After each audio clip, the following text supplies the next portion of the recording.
सिंध सरकार वटि ख़ुशामदीन जा देर आहिनि। ख़ुशामदी जेतिरो वॾो ओतिरी वरी खेसि ग्रांट मिले थी, पर बदिले में उहे ख़ुशामदी इदारा सिंध सरकार जा न बेत न गीत ऐं नई वरी शनाख़वानी कनि था। बसि कमु निकितो ॾकणु विसरियो।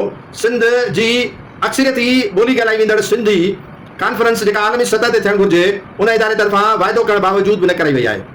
Karachi art council of Pakistan पारां सिंध जी घण ॿोली ॻाल्हाई वेंदड़ सिंधी ज़बान जी आलमी कॉन्फ्रेंस कोठाइण जे लाइ जेको ऐलान थियो, उन ते हिन वक़्त ताईं अमल न थी सघियो आहे। सिंध सरकार 45 करोड़ हमेशह जे लाइ आर्ट काउंसिल कराची खे रक़म ॾींदी आहे अतीअ जे तौर ते।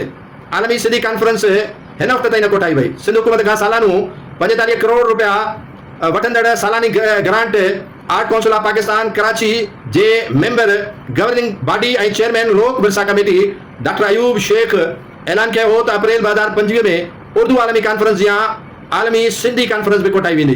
जनवरी 14 2024 बल्कि 2025 ते हिकु तकरीब दौरान कयल ऐलान ते हिन वक़्त ताईं अमल न थी सघियो आहे। जंहिं करे सिंध जे सुञाण हल्कनि में इहो सवाल उथी रहियो आहे त आर्ट काउंसिल कराची सिंध हुकूमत खां सालानो 45 करोड़ रुपया हासिल करण बावजूद भी हिकिड़ी आलमी सिंधी कॉन्फ्रेंस भी नथी कोठाए सघे त अहिड़ी आर्ट काउंसिल के बजट ॾियण जो छा मक़सदु आहे।